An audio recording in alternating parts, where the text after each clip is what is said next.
If you wanna stay with me, if you wanna try,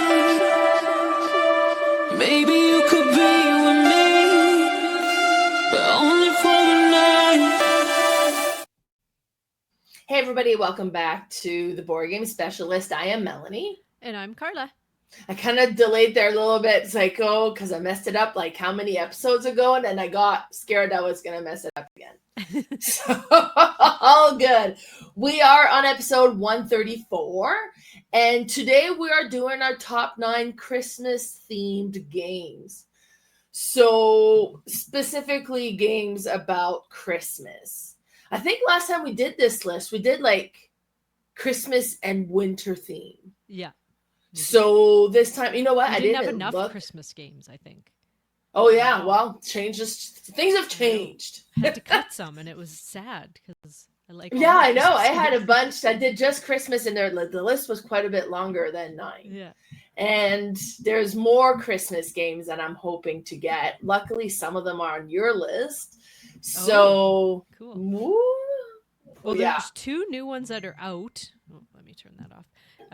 That we can't get yet, and that's one's called Holiday Hills, and it's like an abstract strategy, but it doesn't really look abstract strategy. It has all these little presents that you have to like, or sleighs or something you move around the board, and then there's dice that are presents, and it looks really cool. I haven't heard of that one. Yeah, it's just gone out to backers. It was a Kickstarter. Oh, I see. And then there's another one called The Spirits of Christmas. Right. I just about backed that one last year, but I didn't, and it's a smaller card game. But, right. I'm sure. See, my last Christmas Kickstarter was delivered in July, so that one was fine. But right. Yes, all right. So let me bring up our presentation here. So I have this ready. Let me try to click on this without revealing anything like last time. Because if you click on it, like it'll open up wherever you click if you're not careful. Right. But before we get right into our top 9 Christmas games, we always like to talk a little bit about a game that we've played recently. And Carla, we're going to start with you. So what have you been playing? Well, I got this game at actually a friend was at a small convention in Edmonton called KefCon that I missed. Yes. I really wish I could have went. It's kind of a heavier game con where they have mostly heavy games. There's a few like medium, I would say, but it's a really nice little quaint one as well. But so they had actually a flea market this time. They usually do an auction, but they did a flea market. I didn't realize they had a flea market. Yeah. So I'm like, send me pictures. So she sent me all these pictures, and there was really only, I think it was one table where I got everything that she got for me. That was like a really good prices. Nice. Which I get it. I mean, a lot of people don't sell used games for super cheap because they're actually like our assets, right? Like if you choose to sell them and they're like brand new, you're going to, take $10, $15, $20 off maybe. So I get it that you're not going to always get steals. I could see as well, be like, do I sell? Do I not sell? And he's like, you know what? If I get this much, sure, exactly. I'll sell. Otherwise, I'll keep it. Like it's not worth. Because I'll buy a next to new game for $10, $20 less. Like, why not? I would, it's barely been used. So, but anyway, so she and I had been looking for this game for a while. It's usually out of print not out of print, but out of stock. And then we'll come back in and then I put it in my cart and then it's gone kind of thing. So they had this game there and it was $20 or $25 and it's a $50, $60 game. Oh, but this is called Prodigals Club. This is by Vladimir Suchi. And he did a game called Last Will that I have and I love. And that game was about kind of like Brewster's Millions, where you have to spend all of your uncle's money and whoever spends the most of it wins the game. Well, this one's actually can be an expansion to it, or you can play it on its own. And what this one is about is you're basically trying to be the biggest jerk in your circles, like to your friends. You're trying to lose all these votes and you're trying to lose all your money.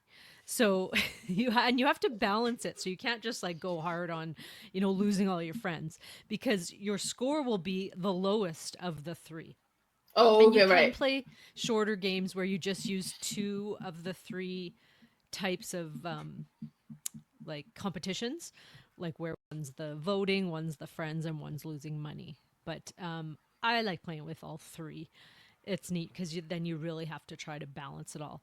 So it's a worker placement game, and you have all these little hats, which are your I'm going to say worker boys, but that's not the term that they are. But same kind of thing in Last Will, and you will place them out, and then you'll take those actions.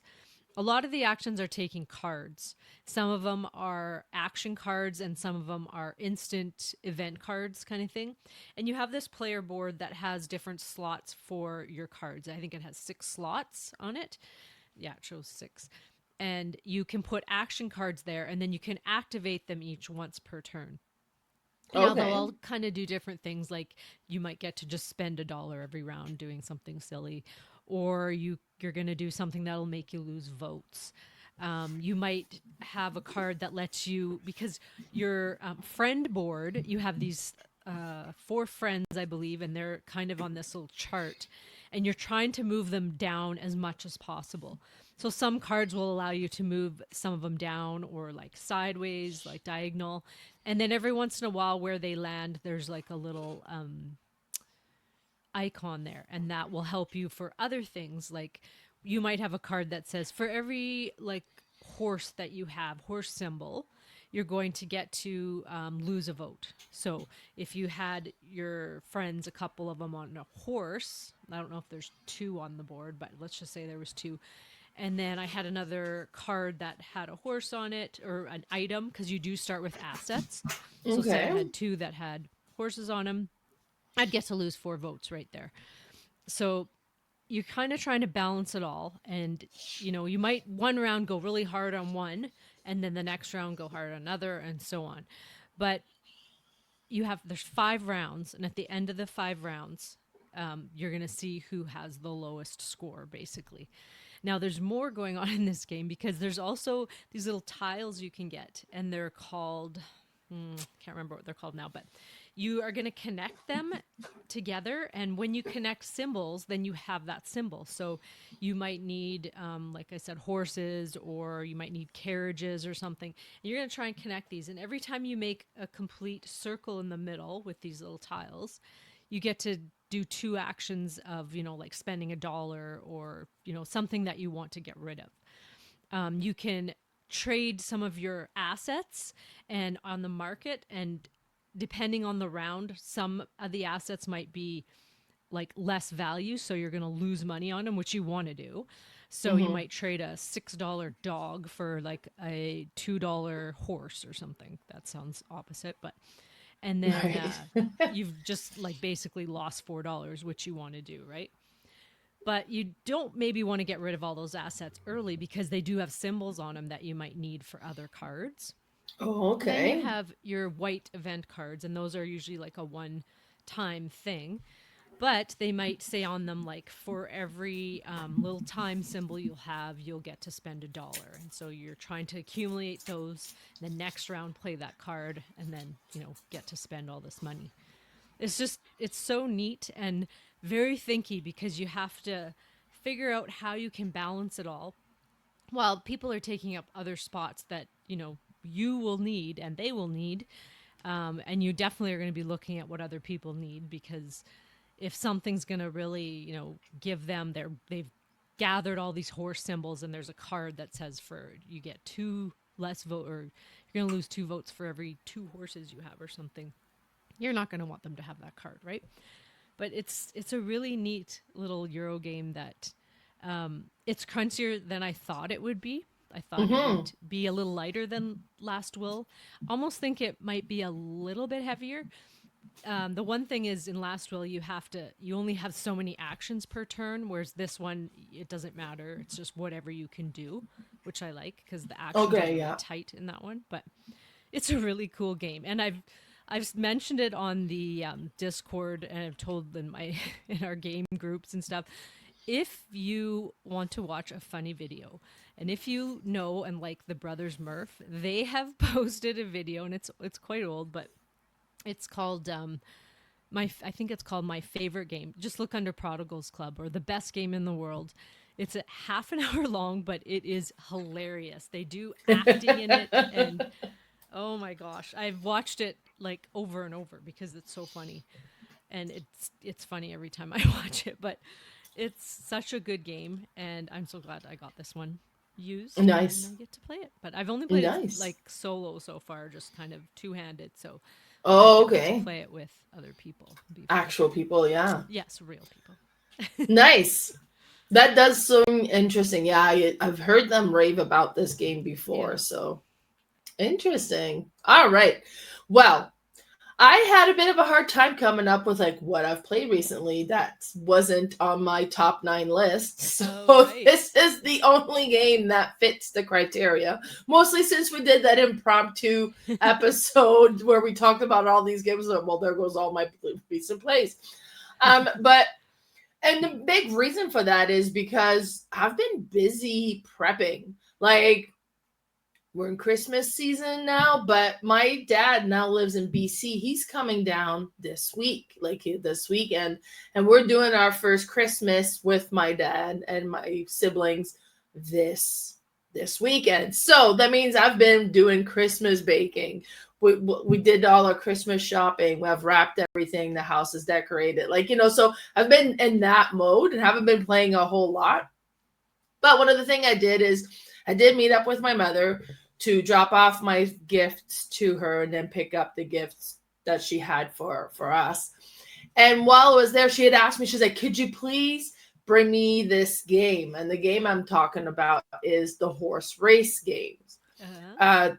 So she's like, I have a gathering and I wanted to play it. I remember playing it once at your house. I was like, no problem, I'll bring it.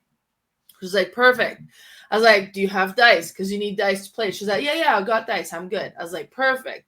I know she has a deck of cards. She's a Canadian. She has multiple decks of cards. I was like, do you have poker chips? She's like, no, why? So I was like, okay, no problem. I'll bring poker chips. So, and while we were there, we ended up playing it so that she could relearn the game and be ready for the weekend, right? So the way that the horse race game works is you have a horse from number 2 to number 12, which is what you can roll with 2 dice, anywhere from 2 to 12. You're also going to have a deck of cards. You're going to pull out the aces and you're going to pull out the kings and the jokers. Everything else that's left in there is going to be from 2 to 12. First thing you need to do is you're going to need to scratch 4 horses. So you roll the dice. First one's going to be in the 1 position. So lots of the time, the 7's going to be there because, 7 has higher probability of being rolled. So you're going to put the 1 horse in first position, second, third, and fourth. And then you start with, we played with like 30 poker chips each to start. And then you shuffle the cards. We pulled out the cards that were scratched and you shuffle the cards and you distribute the cards with everybody playing. You can play this at any player count pretty much. And then the cards that you end up with are your tickets of what you're betting on the horse. These are the horse you want to win. What you win depends on what gets rolled. So you're going to take turn rolling the dice. Say, okay, well, I rolled a 7. Oh, that one's already scratched. I have to play. It's in the 1 position. I got to put 1 token in the pot. Or, you roll. It's like, and then it's like, oh, I rolled a 4. That one's not scratched. So the 4 goes forward in the track. First horse to reach the final spot in this race. Now, 2 is like only 2 spaces away as well as 12, but 7 is like quite a bit away because probability. So the horse that wins is a horse that wins. Now, as you were playing until the horse win, you've been rolling, and every time you've rolled a scratched horse, you've been contributing to the pot. So however much money is in the pot, everybody who has a card of that will get a portion of the card of that pot. So if I have 3 of them, now we know there's 4 in the deck of cards. There's 4 of each card. So if it's a 4-1, I have 3 of them. I'm getting 3/4 of that pot. The other player who has a 4 gets 1/4, and then you get the money back. I had so much money. It was ridiculous. I was doing, she's like, how are you winning? I'm like, skills. This is as luck-based as it can get. Like there's nothing you can do unless other than cheat, right? But and but it was such a blast. This is just like, and because if you get into it and you start cheering for your horse, like, come on, number 2, come on, like, you know, it's so fun. It's stupid, silly fun, and it's such an easy, because my mom and her husband are not board game players. They are not, you know. She's like, we hate Monopoly. If it's a game that gets slightly complicated, they hate it. Like they're just not. But she likes party games. Oh, this was just like, I remember playing this and I would really like to play this again. I'm like, no problem. So I brought it over. We played it real quick so that everything was clear as how to play, and they're going to be playing it this weekend. But that's my latest game that was, you know, a big hit. Lots of fun. I won, so that doesn't hurt. How does it end? I always find this horse race game never ends. Well, officially, there's a few different ways that you can end the game. You can do where you're playing 5 races or 10 races, and whoever has the most money after the set amount of races has been predetermined wins. We did it where we played until one player got eliminated. So if a player ran out of poker chips and didn't win, then you don't get any more money. You're out. So we played till there was like one player eliminated, and then whoever had the most money at that point was the winner. Right? So as soon as somebody runs out of poker chip, you finish that race, and whoever has the most money wins. But you can kind of predetermine how long you want to play, or you can just kind of play as like, well, let's play for the evening and see who wins at the end of the evening, or whatever you want to do, right? It's kind of one of those where there wasn't like a very clear, this is how the game ends. It's like, well, you decide. It's like, okay, well, and we kind of decide halfway through the game because we hadn't discussed this ahead of time. But yeah, no, it was a lot of fun. And it's kind of interesting because one round, my mom got so excited. She won, and she had 2 of the cards.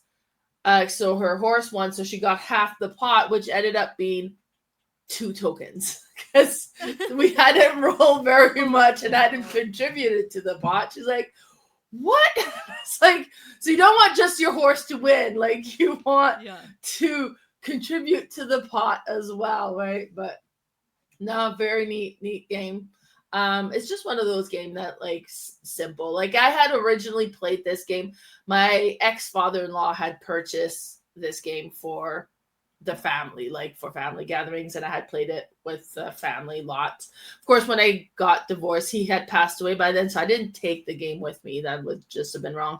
But I got my own copy since, much lesser, nicer version. So but my mom has been looking for it. It's not one that's like easy to find either. It's a bit of a grail game. The Mashad games, they have a nice version of this. It's smaller, so I might. It's not a huge one, but it's really nice. Okay, I need to look that up because I think I need to purchase this game, but like a nicer version of it. But yeah, so that's my recent play, the horse races game. All right, so now we're going to get started with our top 9 Christmas games, and this year definitely is Christmas theme. And Carla, we're going to start with you. So which one is your number 9 position? So my number 9 is Ugly Christmas Sweaters. This one is a trick-taking game, but also a tableau builder. You're making your own ugly Christmas sweater. And how you do that is everyone has a hand of cards, and you are going to, and there's going to be cards out in the middle, and you're going to play a card. Basically, you're just going to play a hand of a trick, and whoever wins that trick is going to get to draft the first card, and then so on. The second best player will draft the second, third, and depending how many players. Now, the cards that you used to play the trick are going to go now into the middle for the next cards you're going to draft after the trick is played. Now, how you win a trick, like there's a trump, and then there's also like a kind of a super trump. So there's little rules that way. But what you're doing with these cards is building these ugly Christmas sweaters, and they're really neat because they all have different colors and different patterns. And what you want to make is you do have one little private goal that you're trying to reach, but there's also like a preferred type of sweater, and it might be like it'll have a certain suit, which is, like it could have snowmen, and it might want to be like orange, like the sweater, or it might want to have like this sleeve, because there's three parts of the sweater. There's one left shoulder, right shoulder, and then the bottom of the sweater. And so you're just trying to, maximize your points that way. I can't remember how many rounds there are. I think it's 4, but you do score at the end of every round, and a round is you're basically playing out your own personal deck kind of thing.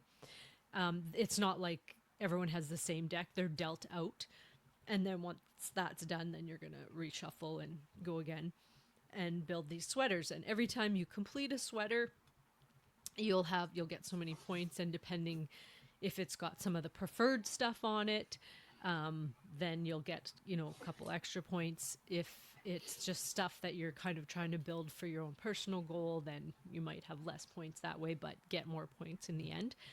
It's just a neat little way of doing a trick-taking game. It's not talked about a lot, this game. It did come out, I think it was a Kickstarter. I can't even remember if I did Kickstart it or not, but I want this and I don't find it. So it's hard to find. But it's a neat. We did play it, didn't we? No. Oh, I thought we did.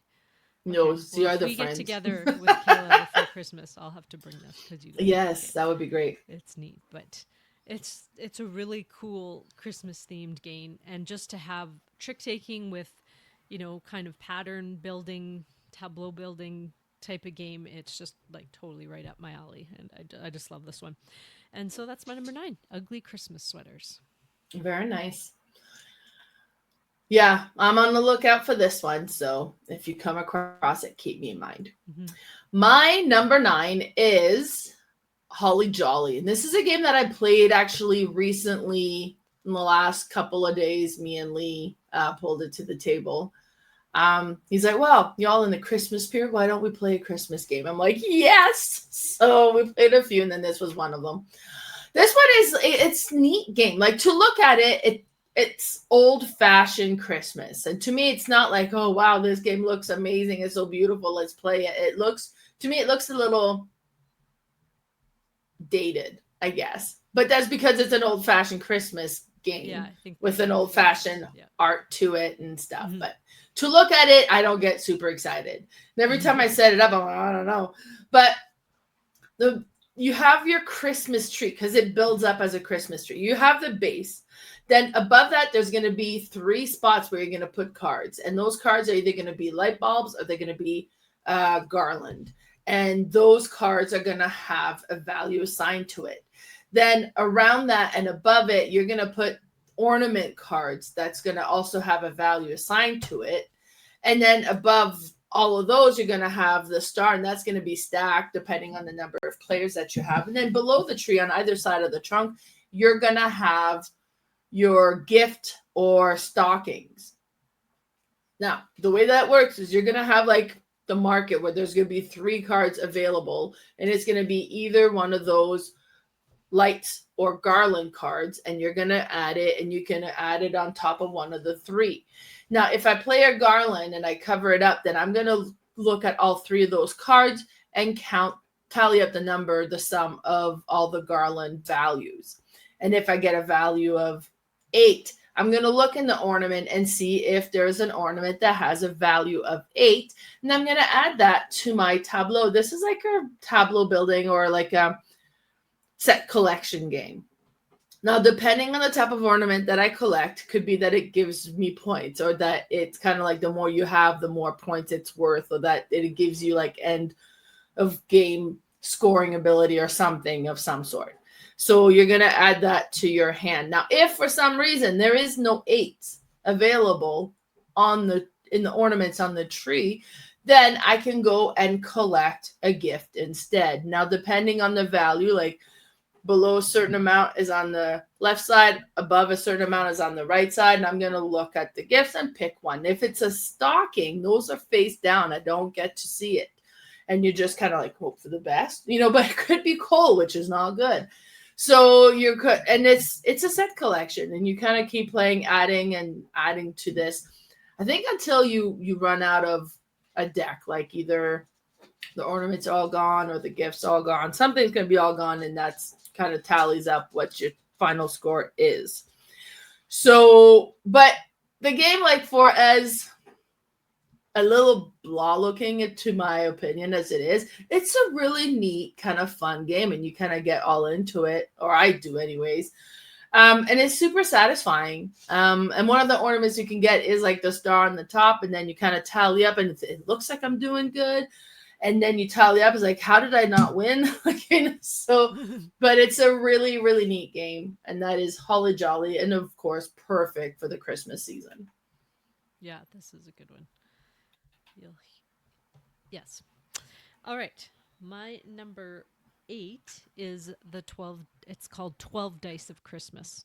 Now, this one, I don't know if you can find anymore, but you could just really look up the rules, print out the game sheet, and you just need dice. Everybody's got dice. It's really neat, though. They're not hard to find. You have these sheets of paper with all these gifts on them, and I believe they're numbered 1 to 12. Yeah, 1 to 12. So there's 4 rows of 3.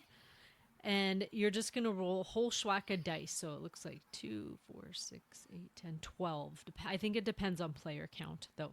Oh, makes sense. Dice. 12 Dice of Christmas. Yeah, okay. Oh, yeah. I like how we're counting them. It's in the title. I wonder. Nice. I was thinking it was the dice of Christmas, but it's 12. So you roll these dice and you're going to draft one. So I may choose a 6. Now I can choose to cross off my 6 present, like my present that has number 6, or I can keep it. And then next time I get another dice, say I got a 6 next time, I could use those and cross off a 12. Now there's 2 different rules. You can play where the next time then I can be like, oh, well, no, I'm going to cross 1 6 and keep this 6. Or you can play where if I've passed up on the 6, then I can't cross that off anymore, keeping that 6. It has to be added to something else. Oh. Now you're basically just trying to get, like, deliver all your presents, basically. So cross them all off. It will take a few rounds to do that, but you'll just kind of go back and forth, drafting these dice, crossing off presents. At the end of the round, when all the dice are gone, whoever has I think it's the highest present not crossed off is the one who is going to get to go first, I believe. And so then they'll get to draft. And you basically just, draft dice and cross off your present. It sounds like, well, that doesn't sound fun, but it is kind of neat how you have to figure out, okay, well, what am I going to save? Because what gets rolled more? Like if I take everything that, adds up to 7, so like the 3, 4, 7, 6, 1, 5, 2, those are like always, going to be rolled a lot, especially the 4s and 3s and stuff like that. Or am I going to, as soon as I get a 1, do I take that? Because 1s typically aren't always rolled that often. Right. So you have to figure out what you're going to do and how you can, be the fastest one to deliver the presents. I don't know why I like this so much. I think it's just one of those games where, you can play at the end of a game night or with family. It's just easy. It takes a minute to teach it. And then everybody just goes and plays, and you'd never just play it one time. You kind of play it, somebody wins. Okay, let's go again. It has a feel to me like we used to play that 10,000 or Farkle like all summer on like when we go on houseboats and stuff. And this has that feel to me where, you don't have to sit there and think hard about things, but you're just trying to, get through it, and you're watching what everybody's doing and hoping they don't draft the dice you want. And it's just, I don't know, it's just a neat little Christmas dice game. And I want to play this. I got these little nice shimmery green dice. Nice. And then I think I made a mini copy with like tiny shimmery red dice. So you can just, and then get a nice little bag to put them in. Right. You can just make your own game of this one, but it's really neat. And that's 12 Dice of Christmas. If you need the rules, can't find them, I can send them to you. So if you message me on one of my socials, I can because a friend sent it to us last Christmas, right? Yeah, well, me and Kayla found it, or maybe Kayla just found it. And then I think she actually revamped the rules so they made sense. Right. Yeah. Because I remember her working on it and then sending it out. And I was like, oh, sweet. And then I didn't get it to the table, but this year it's happening this and year. You could play with, 10 people if you wanted. Just nice sheets and everybody plays. And it's not nice. like everyone takes a long turn. You take one day. So it can go super fast. But yeah. Cool. That's my number 8, 12 Dice at Christmas. That looks super cool. Very cool. All right, my number 8. I don't remember what I put on the list, and I don't have it in front of me, so let's just go all have a look together. And that is, Jokkmokk, the Winter Market. Now, this, I don't own this game. You own this game. This is one that we played often. And it's all based on this Christmas market that happens somewhere in the world. In Sweden. And what's interesting with it is because the game can be different every time, because every time you play, you pull out different cards to kind of create the set that you want to play in. And it has like this neat rondel element to it. And you will have 2 meeples. And you can move either one meeple forward, and you can go and land on the next card that you want to collect. And this is definitely pure set collection game. Now, different cards will have kind of like different almost mini games part of it. Like there's one where you're creating patterns. There's some that you're just kind of creating sets. There's some it's like cookies and coffee or tea, and then you're trying to create like, or match them up. But it's just a neat, satisfying, really pretty game to play. And then you'll be like, okay, I really want that. I really want that. Don't go there. Don't go there. Don't go there. And it's like, oh man, why did you go there? It's like, and then in the end, you just kind of tally up. You go around the market twice, and and you refill in between. And you kind of tally up your points, and it's like, could be like, okay, well, I think I'm really doing pretty good over here. And it's like, oh no, what is Ashley doing? How did she get all of those? Where was I? It's like, and then, but it's just a neat, satisfying game to play. And then like the artwork, has that kind of Christmas theme to it. Like definitely has a Christmas theme to it. Not quite as traditional in our area as it would be in Sweden for the Swede people. But it's just beautiful, beautiful game. So that is Jokkmokk, the Winter Market, and that's my number 8. And that's my number 7, Jokkmokk, the Winter Market. Yeah, I had bought this game, and it was on like looks alone, because I loved the like artsy crafts kind of look to it, like kind of like a quilt look, sort of quilt patterns. But it's so neat because there's so many different little decks of cards, and you're going to only choose so many per game. So you can pull some of the meaner decks where you can, steal cards from other people or make them miss a turn or certain things. There's actually 2 phases. I think it's day and evening phase, and you do go around a couple times. It just depends how long one phase takes, and then you go into another deck of cards, kind of thing. But the one where you said like you connect patterns, so that's kind of, I think that one's a quilt one or a mosaic one, and then there's another one where you're building pyramids of these like snowballs, I think, and it depends what you have matched. If you've matched some numbers, then those are going to give you big points, but you have to build it bottom up, I believe. So you can't just, you have to have 2 base before you put one on top of that one, and like so on. And so when you see somebody's really building this, you're not going to let them continue to keep making all these points with this pyramid. So you're going to draft some of those. There's a lot of hate drafting in this one, which is totally fine because it's a fast game. It's, I think, half hour, 45 minutes, depending on player count. But, and you can't ever, it's a rondel. You can go as far as you want, but you can't go back. So if a few people jump ahead and you're behind them, you can just scoop up all those cards until you get to them. They might be junk right now, but later on they might pay off depending on what comes out, because you only see what's out at the time. And as soon as you move ahead, you replace where you were with the card. So you have, new stuff coming out all the time. And it's neat because sometimes you're like, okay, I'm building this pattern, this quilt. Now I really need the quilt cards. I'm going to jump way ahead. I'm skipping like 5-6 cards, but this is going to give me like 7 points. So I need to do that. And yeah, there's just so many different types of scoring that, you can't do everything because you're not going to get many points if you do that. If you just get a little bit of everything, which I tend to do in games because I like variety. You know, I like to have a bit of everything, but it doesn't usually work out. But it's just neat how there's so many decks, and that like this would be a game that is ripe for expansions. Just add more Right. decks, you know. Or Oh yeah. little things you could add on, but it's just I don't know. It's just a neat little rondel game that is just so satisfying, and that's your number 8 and my number 7, the Jokkmokk, the Winter Market. Great pick. All right. My number 7 is the 12 Days of Christmas. I absolutely love this little card game. And it's one of those games where you have 1 1, 2 2s, 3 3s, 4 4s, and so on. And the artwork is beautiful based on the song, The 12 Days of Christmas.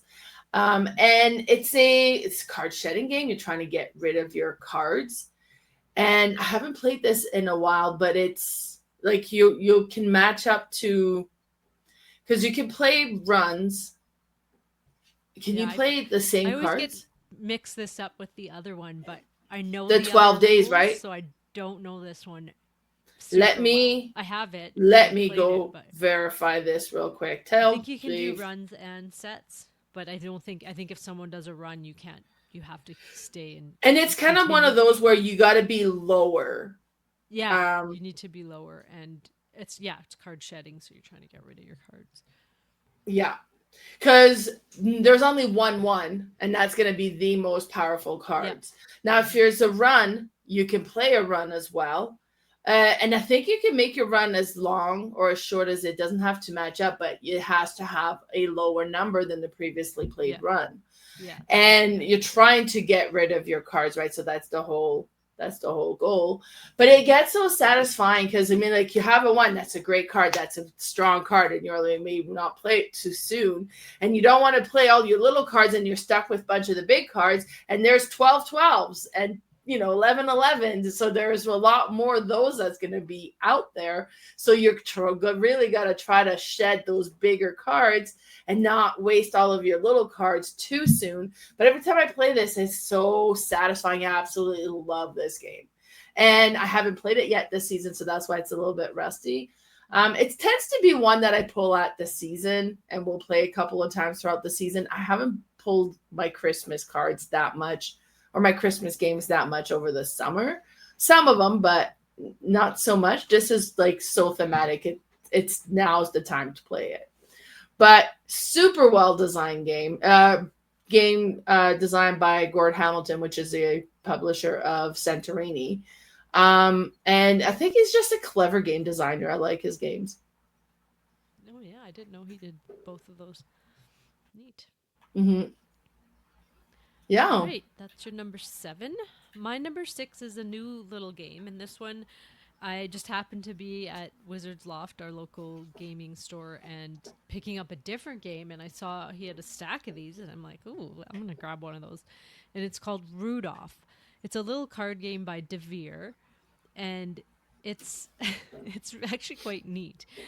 So they have like a small box line that has... they have several different games. They have the ones with all the seasons. And it's the exact same size of box, like the winter, autumn, and they've just come out with spring. But this one is a Christmas game. And so what you're doing in this, it's a drafting game. You're going to have cards out in the middle, and you're going to start with a Rudolph card. And it's secret. You're going to see what your Rudolph card is, and it kind of has a type of scoring on it. And then you're going to start building your sleigh and your reindeer team. Now, the card that you choose is going to have reindeer on it, reindeer and a sleigh, but you're going to choose to either tuck it behind your sleigh or have it, if it's your first one, it'll be the first card there. But then after that, you're going to either tuck a card behind your sleigh or you're going to tuck it in front of your team. So you're either adding more reindeer or you're adding more sleighs. Now, the sleighs are going to give you a type of scoring. And your reindeer are going to be what you're scoring. So you're going to choose what you're going to score, but then you're also going to choose, like, from what's available, how many reindeer you're going to have. So you might have a scoring like you're going to get 2 points for every purple, green, and yellow reindeer you have. So you're going to really want to draft those reindeer, right? But then you might have another scoring card that is for every yellow reindeer. So that helps because you've already been working on purple, yellow, and green, and you're going to have those yellow. You might have one that now it might be the Rudolph card that says, because they have a sort of a harder scoring that you're also thinking about in the back of your mind as well. Okay, this one here on the screen, it shows, I believe it's 3 points for every. Oh, no, I'm not sure what that one It is. has 3 present with an arrow down, Yeah, and that's then points. But it's the same colored reindeer. Anyway, I had one that was, they wanted unique colored reindeer in every row, and you have 2 rows of reindeer. So you're trying to get one of each color in each row. It's trickier than I thought it would be, but it's just all different types of scoring. So you're basically, one of those games where you get to make your score and then try to fulfill it as best possible. It's like a 10-minute game max.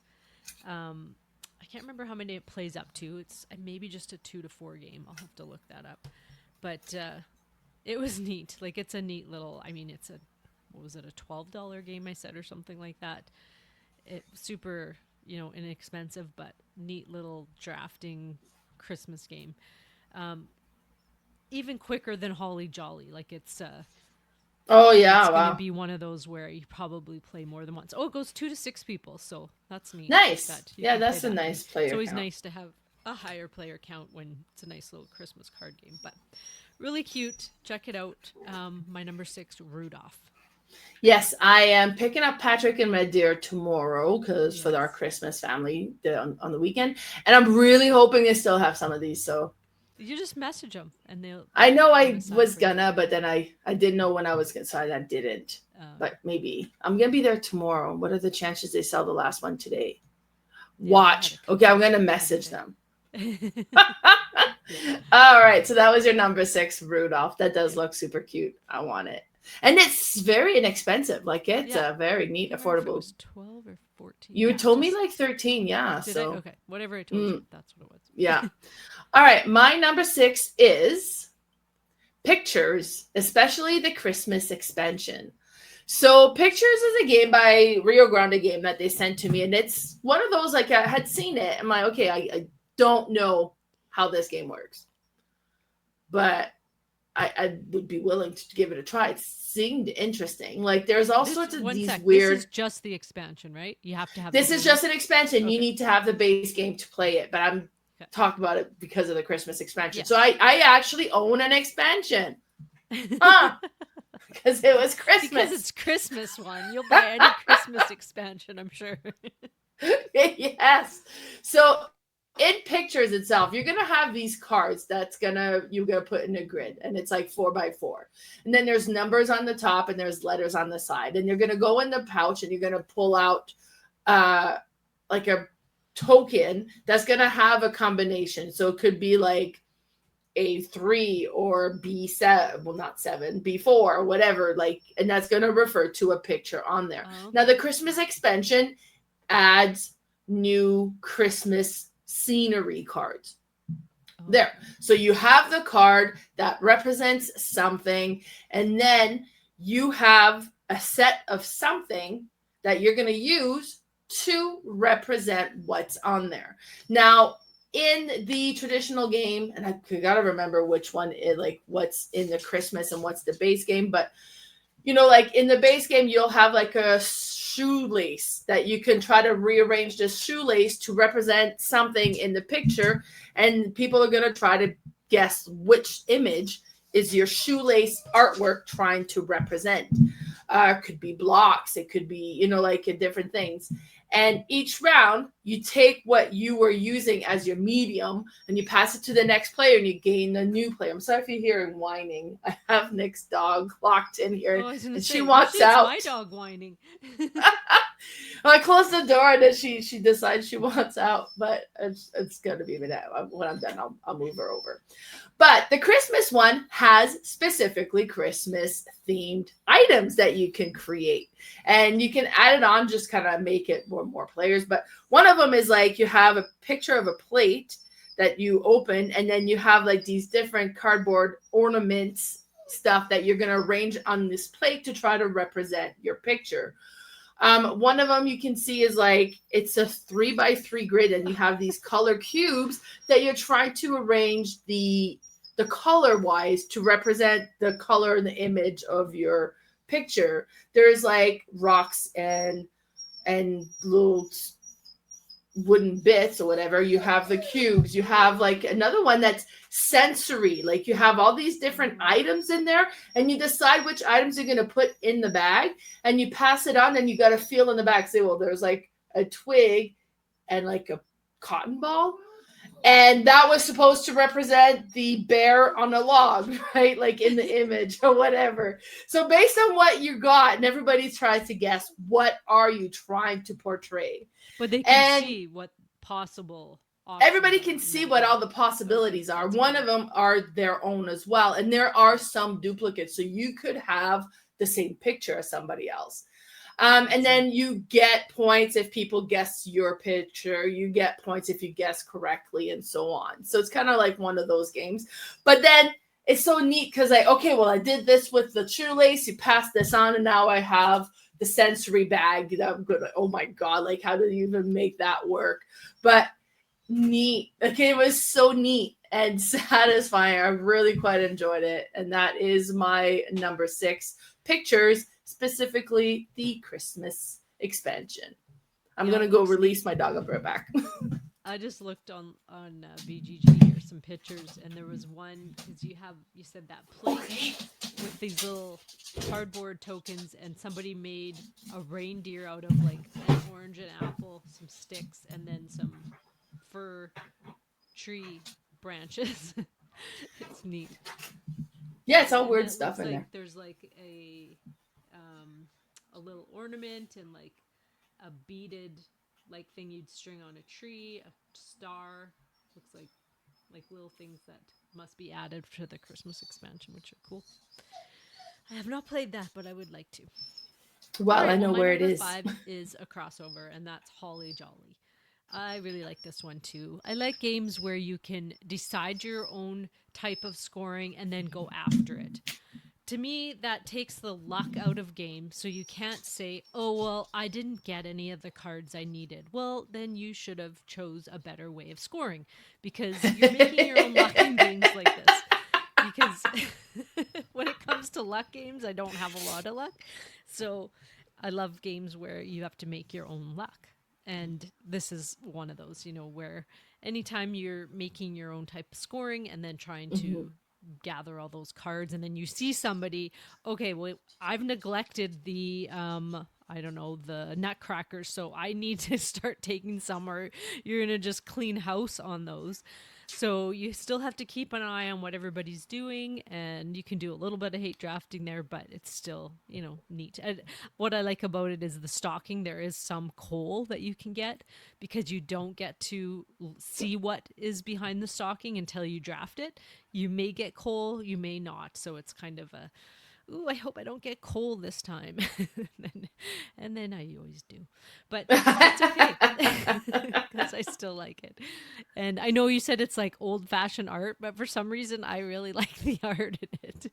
Maybe it reminds me of like the old Sears catalog cheesiness, Christmas stuff, but I really like it. But yeah, that's my number 5, Holly Jolly. And it was one of the first kind of cooler Christmas games that came out, like a card version, and it was like, ooh, everybody, we got to get this Christmas game, because there's just not enough Christmas games out there. Like, really, people making expansions like with pictures, make Christmas expansions. Everyone will buy them.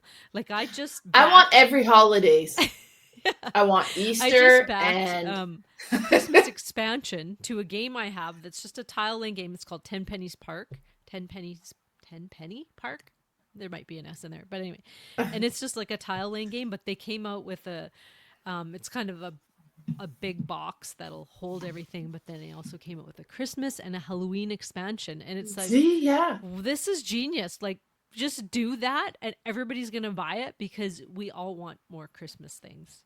And, Yes. you know, can't go wrong. All and of Mel us. will even buy them because Yeah, I'll actually expansion. break my expansion rule Yeah, and get them. exactly. But yeah, All that's right. my number 5, Holly Jolly. My number 5 is Wicked Christmas. Now, this is the one that arrived in July here. I saw this one last. It was like around the holiday season, so I'm on the lookout for Christmas games anyways. And this one was being kickstarted, and it was just a little card game. And I'm like, don't know anything about it, but it says Christmas, and that's good enough for me. So I backed it. It arrived. I played it. This is actually a game that they released for the picture, and I was like, "This is perfect." I loved it, so I picked that for the card for the picture. But it's based on a card game, like just a regular traditional card game. So you could play this with a deck of cards, but you wouldn't have the specialty cards. And I'm sure it'd be okay. I think it was called like Swoop or something like that. But this is the kind of Christmas card version of it, and it just makes it a little bit extra and more fun. And you're trying to get rid of your cards. And you can play either the same number that's been played. So if somebody plays a 5, you could play a 5, or you can play a card that's lower. Now, when you're playing this game, you also have 3 stacks of cards that is face down in front of you. The top card of that is face up. So you have those that you got to play as well. And you keep playing until somebody gets rid of all of their cards in their hand and in front of them, and everybody else has to tally up their points. The cards are worth whatever they are listed as. Or if you have a mischief card, those are like specialty rules that you can kind of play, and they'll do like a specialty action. Those are worth 25 points. And then you'll have bomb cards. I want to call them bombs. Blast. They're called something like that. Might be blast, might be bomb. But those ones, if they're in your hand, they're worth 50 points. You don't want to be stuck with those because it's whoever has the lowest score that wins after so many rounds. And the way that you play is like, blast. So it'll be like a blast, I think. Blast. Perfect. So if I play a 5, somebody else plays a 5, that's good. Next person. If you ever play 4 of the same number, it creates a blast. And the blast makes it that all of those cards are discarded and goes away. Now, if I didn't play a blast, I played a 5, another person played a 5, the next person doesn't have a 5. And then the 3 cards in front of them, they don't have anything that's lower than 5, but they have a couple of stack that are face down now because they played the face up. So they can play a card blind and hope it's lower. And then they flip it over. No, wait, that was a 12. So then they have to take that whole stack, add it to their hands, and now they have that many more cards in a card shedding game. That's not good. But it is such a satisfying game to play. Absolutely love it. I have played this so many times all throughout the summer.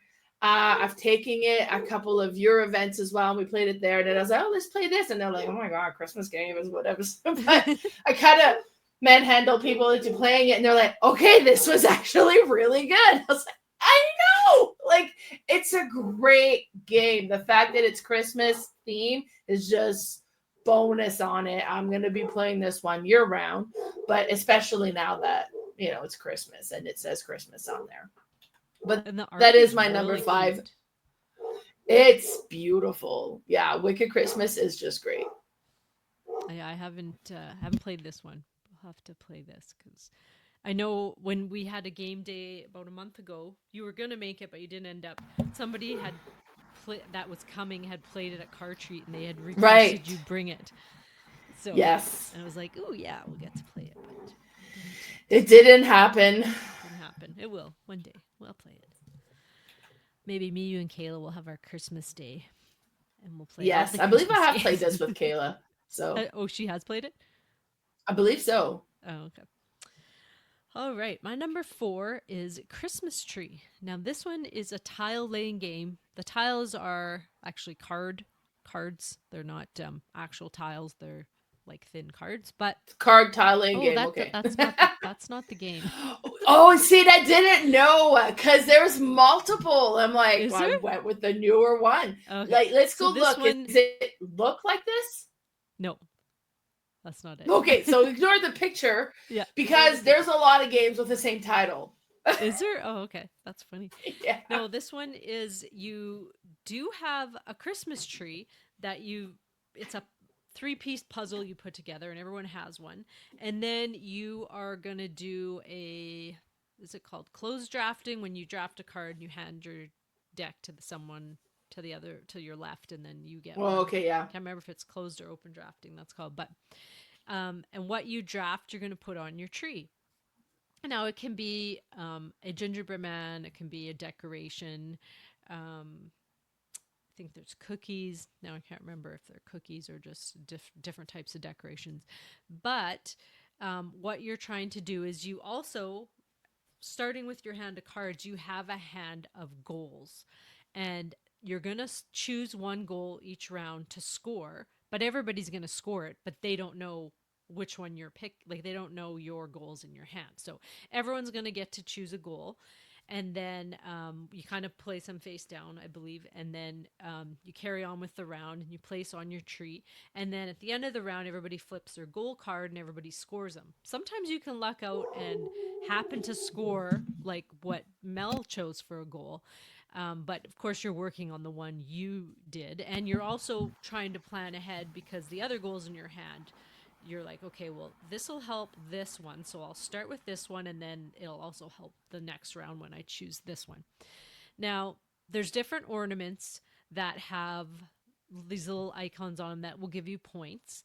There's gingerbread man that they have a symbol on their hands and feet, and you're trying to match them to other ornaments, I believe, or you're trying to, and if you can match them like once, you'll get so many points, twice more, 3 more, and 4 even more. But also you have these little lights on the tree that some are already on the actual cardboard. But when you place an ornament down, it also will have little lights on it, half lights. So you're trying to connect those and make a whole light that is of one color.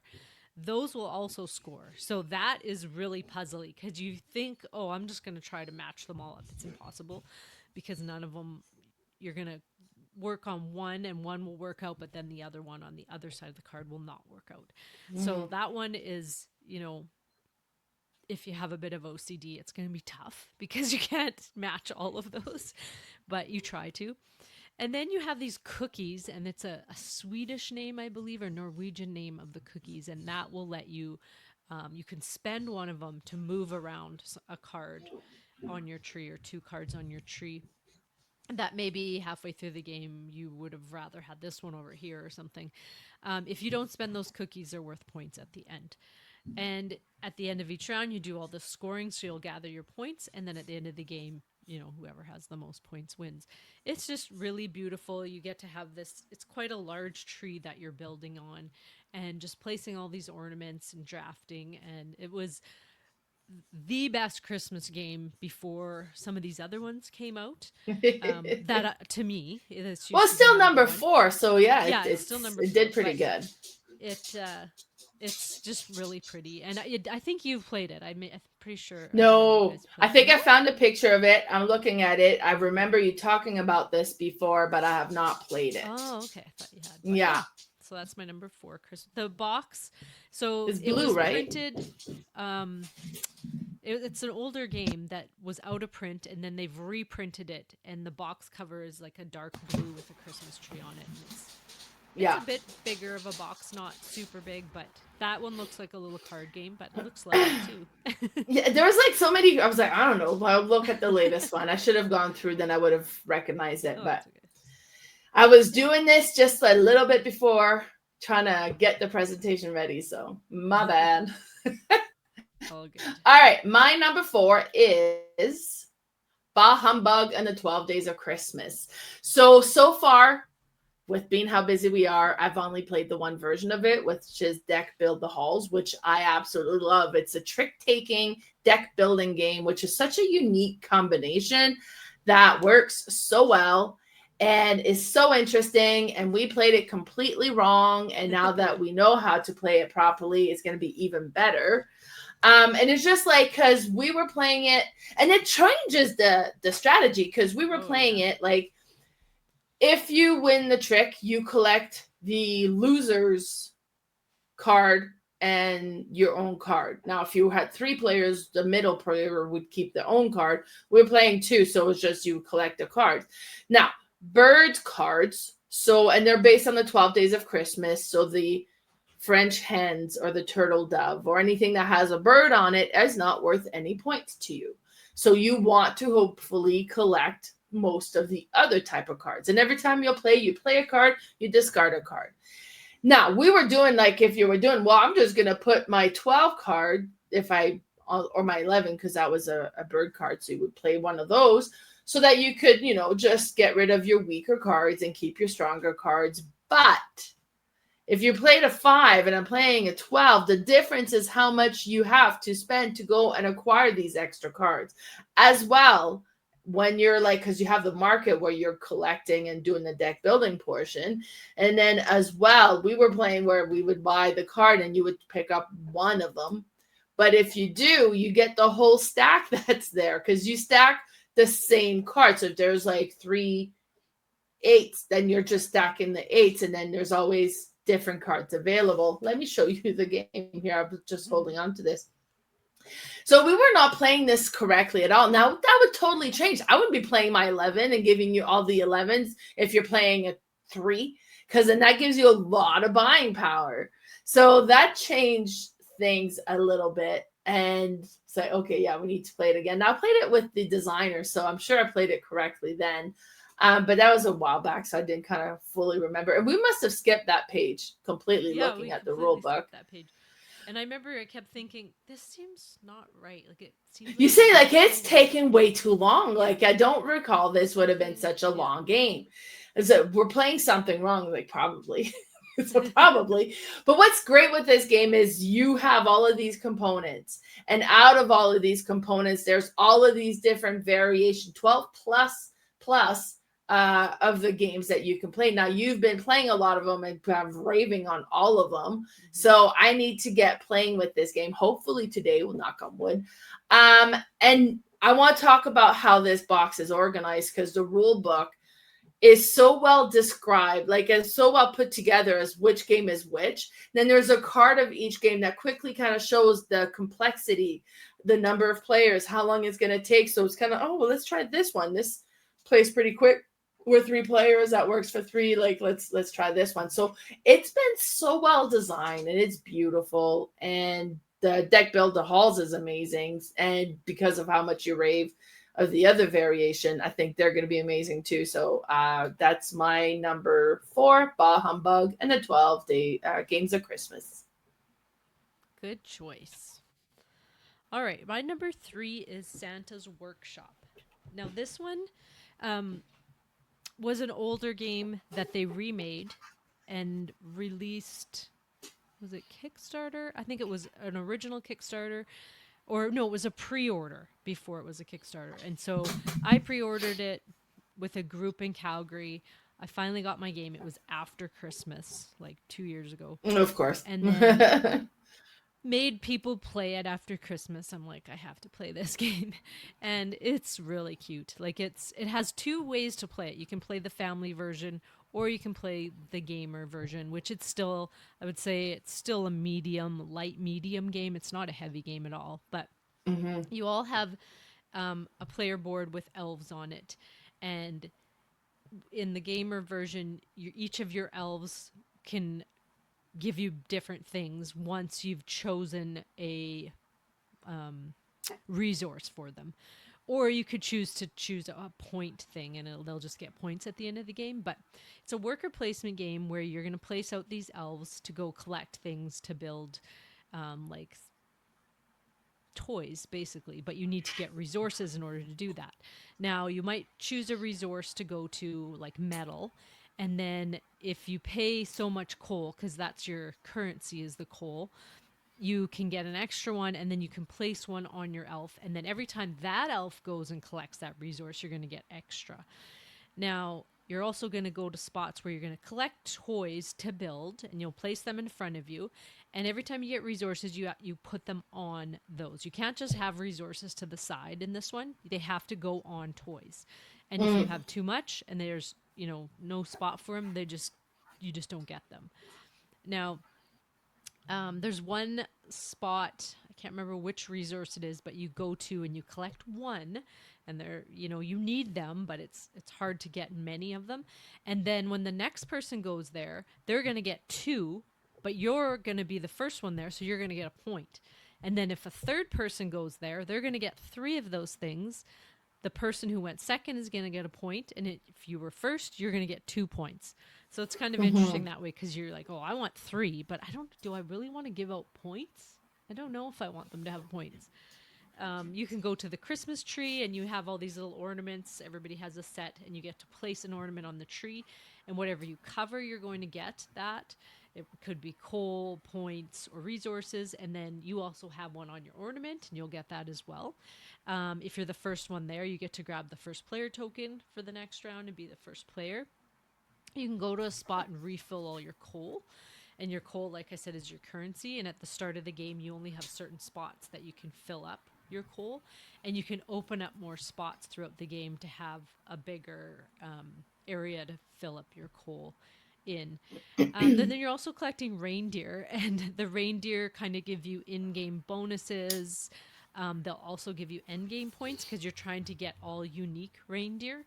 And the more you have, the bigger points you're going to get. It's a really neat game because there's different ways to victory. You could just go hard on the reindeer and just try to get, the maximum amount and get some big points. You can build toys. You could go on, try to build really expensive toys, which cost a lot of more resources to make. Or you could just build a bunch of little ones. And the reason you might want to do the little ones is at the end of every round, or I think it's every 3 rounds, Santa comes and checks and sees how many toys you've built. And if you've built the most, you're going to get some high points. Second will get less, and then so on, like that. So there's just different ways. It's just a really neat little worker placement game that is very clever. Even though it's Christmas themed, they didn't just slap it on. Like, it's very thematic what you're doing. It's very thematic. Sending your elves out to get things and build things and do all kinds of things and upgrade. Like, you're also, like I said, trying to upgrade your coal storage, upgrade your elves so that they can bring you more things. And it's really neat. And I did bring it and we played it. I don't know if it was last year or the year before. And you had kickstarted it, and now it is eventually coming, right? I hope before Christmas, but yes, wouldn't that be amazing? What a Christmas miracle! I'm hoping for a Christmas miracle, but because it looked like it wasn't gonna fulfill at some point. Yeah, and I was like, oh, crush. But now it's like, no, we're going to fulfill. We're like, they're kind of making this a priority. And I was like, oh, yay, Christmas miracle. So now if it shows before Christmas, that would be amazing. If it doesn't show before Christmas, it's still going to be amazing. So, yeah. Yeah. So, yeah, great pick. Santa's Workshop. Wonderful. My number 3 is Boop the Halls. So I have played Boop. I have played Boop, where it's the Halloween version. I've played Boop the Halls. Boop the Halls kind of is representing, like, because a Christmas tree, you have the 3 levels. And this is like a cat themed game where you start with kittens, you put the kittens, and then when you place a kitten next to another one, it boops it over, like it kind of cause the mattress in that particular one to bounce, and it pushes the kitten over as well. With Boop the Halls, it has like the 3-level elements of it, so it still does that. But then there's Christmas ornaments as well. There's more than one way to win. So in the regular game, in order to win, you need to get 3 full-grown kittens, or a cat, because when you get 3 kittens in a row, you take them off, you get the 3 cats. and you upgrade the size of your cat. And a kitten can't boop a cat, but a cat can boop a kitten or can boop another cat. So that's kind of important information to have as well. But in this one, there's like the ornaments as well, and there's different things that can cause for a win. And I kept forgetting about it, so I kept like concentrating on my cat's placements, and it would totally wreck. And then all of a sudden, I was playing this with Michael, and then he would win with the other way, and it's like, oh, that's right. Oh my god! But it's so neat. Now I like with this one and boop, you can all play the boop version with it, because the base components, you can utilize it to just play the basic game. Oh, you can take the layers off and it just... You can take the layers off and just play with the matches and play the That's big, neat. like the layer, and same as the boop. The boop kind of adds a ghost. Just don't put the ghost and you play the regular version. But this one, yeah. So I don't have this version. If I come across it, will I pick it up? Probably. It's Christmas. Guess what? I think it's at Wizard's Loft. Oh, for Pete's sake. I'm going there tomorrow. Sure You're going tomorrow. Okay. Give me strength. But yeah, so it's just such a cute, adorable game. Yeah. And it's, yeah. I like the levels. That would make it interesting, I think. Yeah. Kind of adds an extra element to kind of keep track of that. If you're like me, you're just going to forget about anyways. But it's satisfying. Like, these are the neat, thinky, little abstract, satisfying games to play. The fact that it's adorable just makes it even better, right? Yeah. I'm horrible at this game. If you ever want an easy win on BGA, just hit me up and I'll play a game. But I'll be like, oh yeah, I'm doing this. You just knocked me off. I had this whole line. I was ready to like get a full-grown cat, and now they're all gone. Yeah. Oh man, I'm probably picking this up tomorrow. But yeah, Boop the Halls, my number 3. All right. My number 2 is Dice Throne Santa versus Krampus. I love this version of Dice Throne. It wasn't obviously one that they just threw this, theme on just to sell a Christmas game, because they made these characters really cool. With, you know how Dice Throne goes. It's a battle game, Battle Yahtzee, it's been called, where you each have your own unique dice, and you're basically just trying to bring the other person's health down to 0. You can play Dice Throne with multiple people. I have done it, and it's actually fun. I've played it with 3 people, and you kind of always typically go after the leader, which I think is perfect in a battle game. You get a bonus for going after them. Yes, you get an extra card during income. I hate battle games where people just take off the weak link. It's like, yes. Why are you going after me? Like, go after him. But anyway, so with this one, the characters are really cool. Santa is trying to collect a bunch of eggnog. So they all have their own tokens that they're gonna that they're gonna try to gather, and they fight with comfort and joy. That's how if they would get like a Yahtzee, it's all these little stars, like they look like the Christmas stars, and it's comfort and joy, and they would attack with that. But it's cool that they're collecting eggnog, and that's the thematic thing, and cheer. And those things will damage other people, damage Krampus, or actually you can play with any other character. So you can play with Santa versus the Beast. Thor. Thor, yes, you could do that. Krampus, of course, he's collecting coal and gifts. He's stealing gifts. But he also has these like little assistants. They're called rejects. Mm-hmm. And they're just cards of these little cute little characters. Well, cute, they might be evil cute, if that's a thing. Yeah. But they will do certain things, and then once they're used, they go back in a stack, and you have to gain more rejects again. But it's just the colors and the art in it, and just the fun that I get out of this game, which I remember playing it the first time at a little convention, and I was like, "What? Why would I want to play this? I don't find it fun." And then you talked about it so much, I'm like, "Hey." I was like, oh my God, I love it. And introduce it to my family, and they all love it too. Yeah. I can't wait for John to get back home. He's been at work for 10 days. hopefully he's coming home soon because he likes Dice Throne, and can't wait to play a Christmas themed Dice Throne. We have played this before. He's played it. I think I've had it for 2 Christmas seasons now and love it. And yeah, I'm looking forward to this one, but that's my number 2, Dice Throne Santa versus Krampus. So good. That was the game that I played December 1st.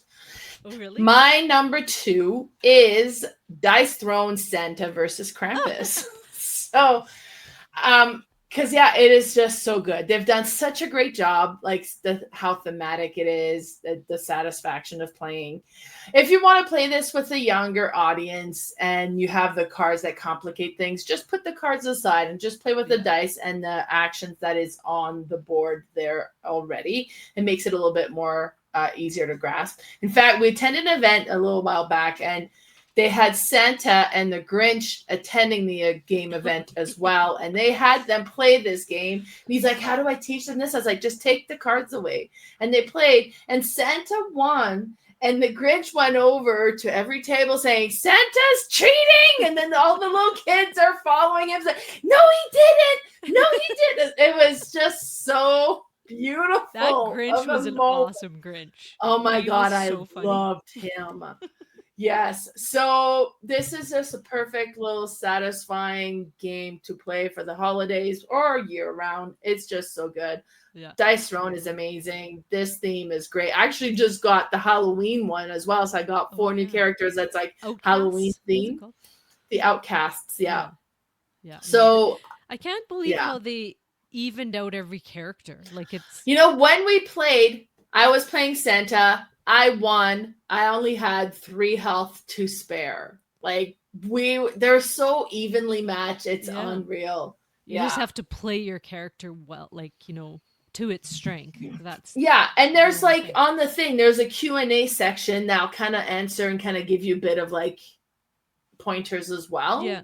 So it's very well designed.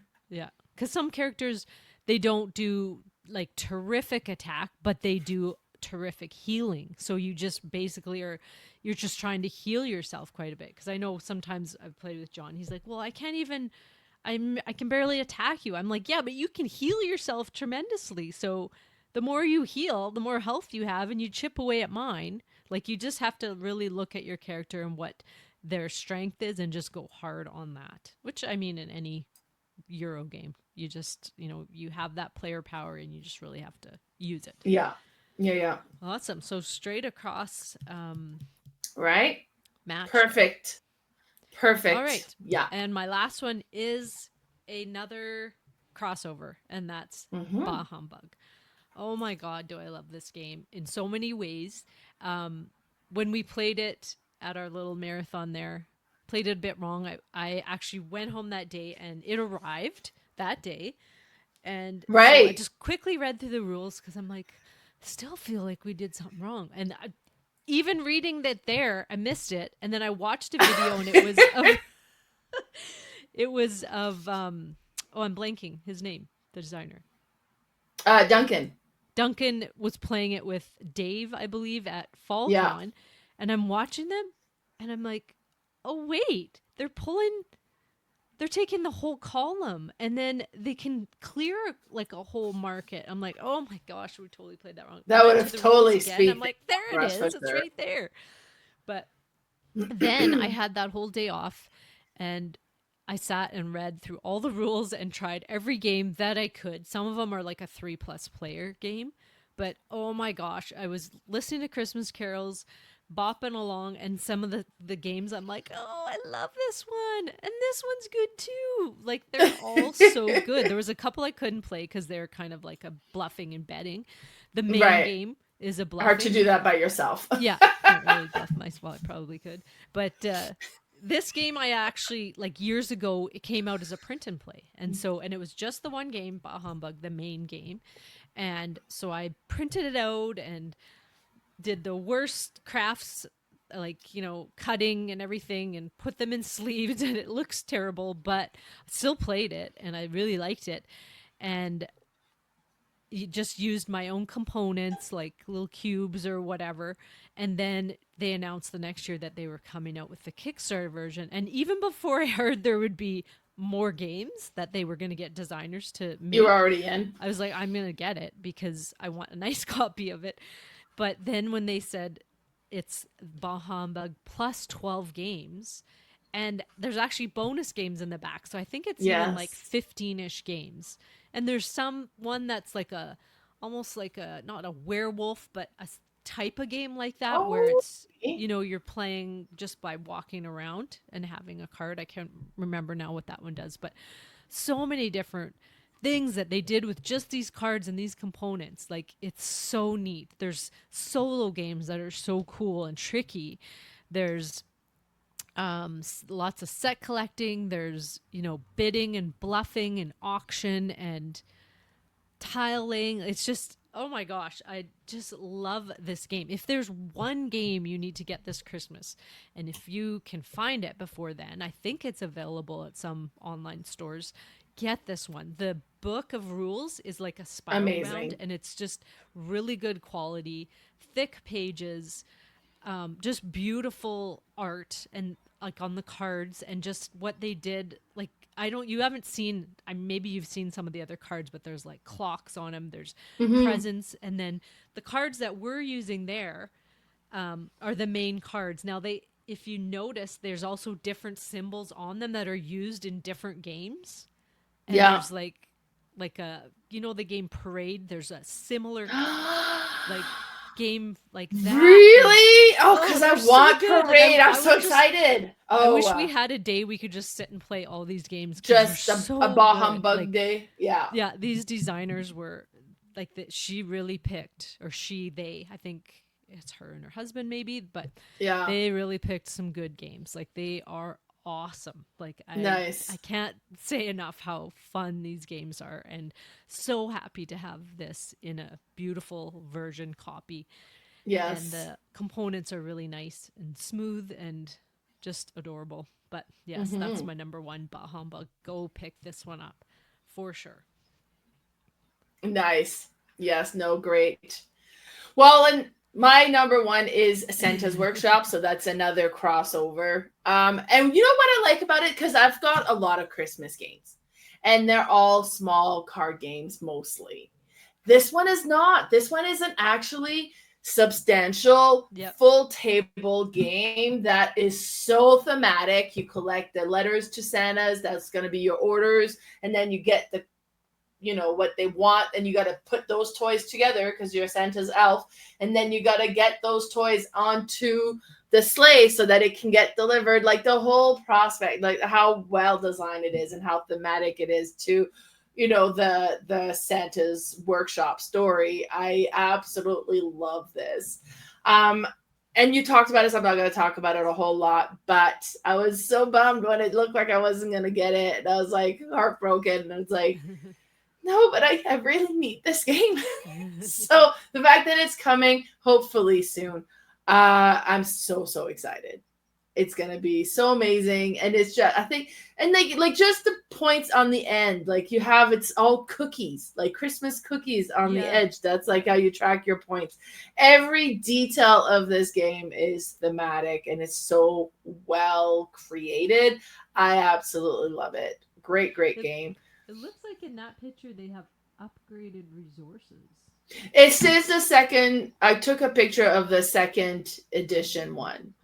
So hopefully, I'm assuming this is the one I should be getting. So we'll have to wait and see. I'll do an unboxing when it arrives and see what I got. And that should be hopefully before Christmas. But honestly, if it only arrives and then I don't play it, or don't, if it's after, I don't even care. I'm so excited for it.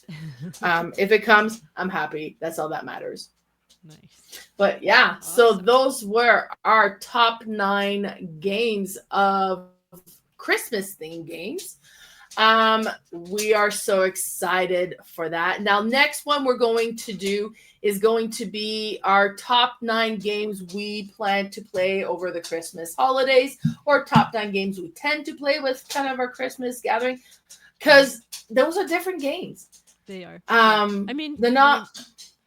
We won't list any of these. I'm sure I'll pull out Bah Humbug for sure after probably. Christmas.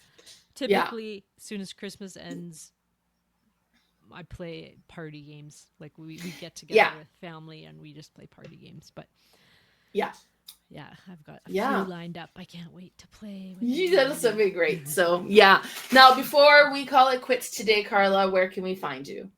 I'm on Instagram at boardgamespecialist, all one word, and I have a Facebook page called Red Deer Boardgame Fanatics. What about you? So be sure to join us on our Discord channel. We post tons of pictures there. You would have seen all of Carla's pictures that she's been talking about because she plays a lot. But then we have a lot of members that's there that do play tons as well. And it's so satisfying to see what they're playing as well. So be sure to join us on there. I'm also on Instagram at Mel's_boardgame_room. My Facebook page is Mel's Board Game Room. And I also have my YouTube channel called Mel's Board Game Room. So thank you so much for tuning in, everybody. We'll see you for our next one, which will be before Christmas, but we're going to be, full Christmas spirit then too. But yeah, so thanks so much for tuning in. Bye now. Thanks for listening. If you want to stay with me, if you want to try, maybe you could be